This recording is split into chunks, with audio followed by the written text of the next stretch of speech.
మంచిర్యాల జిల్లా బెల్లంపల్లి పట్టణంలోని సింగరేణి కాలనీలో కరెంటు నిలిపివేయటాన్ని నిరసిస్తూ ధర్నా నిర్వహించారు. గత వారం రోజులుగా 1000 క్వార్టర్లకు సింగరేణి అధికారులు విద్యుత్ కనెక్షన్లు తొలగించారు.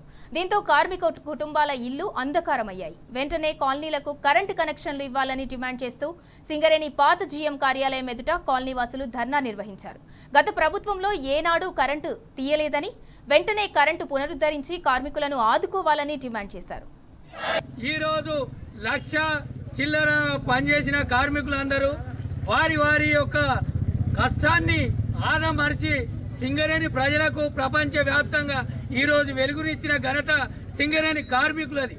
అలాంటి కార్మికులు ఇక్కడ పనిచేసే వ్యక్తులు రిటైర్డ్ అయ్యి మానసికంగా అంగవైకల్యంగా రకరకాల బాధలతోటి ఇబ్బంది పడి ఇక్కడ ఉన్నటువంటి కార్మికులకు సింగరేణి మేనేజ్మెంట్ ఎలాంటి పని కూడా చేయడం లేదు.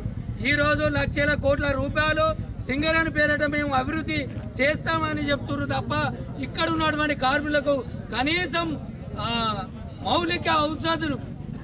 మౌలిక వసతులు కల్పించడంలో నిర్లక్ష్యం వహిస్తున్నారు. కాబట్టి మా డిమాండ్ ఏంటంటే ప్రతి కార్మికుని కోటర్కు కరెంటు కావాలి. ఈరోజు 200 యూనిట్లు సింగరేణి గవర్నమెంట్కు ఫ్రీ ఇచ్చేటప్పుడు సింగరేణి పనిలో పనిచేసిన ప్రతి కార్మికుడికి పూర్తిగా ఫ్రీగా కరెంట్ ఇవ్వాలి.